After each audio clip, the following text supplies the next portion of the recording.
Siapa yang tidak mengenal Steve Jobs, pendiri Apple, ataupun Albert Einstein, orang yang sangat jenius. Menariknya, dua orang ini menyepakati satu hal walaupun mereka hidup di zaman yang berbeda. Mereka sama-sama sepakat bahwa konsep no time itu benar-benar meningkatkan kreativitas. Nah, menarik. Apa itu no time? Menurut neuroscientist, ketika kita istirahat dari jadwal kita yang sangat padat dan kita luangkan waktu untuk benar-benar melakukan nothing atau benar-benar tidak melakukan apapun, itu adalah kunci untuk membooster atau fostering atau spark atau bikin kita kreatif lagi.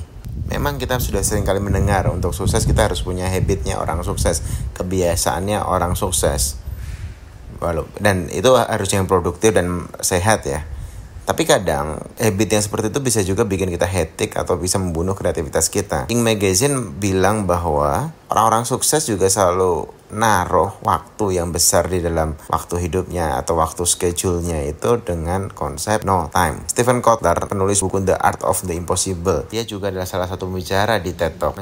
Dia menjelaskan bahwa no time itu ada hubungannya dengan kita waktu tenang, silent, diem, dimana orang benar-benar kayak mengisolasi dirinya dari lingkungan sekitarnya, dari suara-suara di sekitarnya, dari keinginan orang lain, dari chat, WA, Instagram, Telegram, Facebook, YouTube, email, ataupun telepon ketemu orang. Bener-bener kayak dia dan dirinya sendiri. Makanya gak heran kalau di internet banyak banget hal yang dibahas mengenai rutinitas di pagi hari. Biar lebih bermanfaat, ada juga hal-hal yang bisa kalian praktekin. Seperti mempraktekkan rasa syukur, berterima kasih, bersyukur, berterima kasih kepada Sang Pencipta, kepada alam semesta, kepada lingkungan kita, kepada orang-orang di sekeliling kita, tentang apa yang selalu kita dapatkan, berkah, barokah, ataupun hal-hal menyenangkan yang sudah kita terima dalam hidup kita. Berjalan di alam juga membantu. Dan juga ketika kita mulai ngobrol sama diri sendiri, benar-benar ngobrol, bukan debat ya. Debat itu A atau B, biru atau kuning, pakai baju yang mana gitu, mau pergi kemana, itu debat. Tapi kalau ngobrol tuh kayak ya, oh aku bersyukur, aku telah hidup di sini, aku bersyukur masih bisa bernafas, dan seterusnya.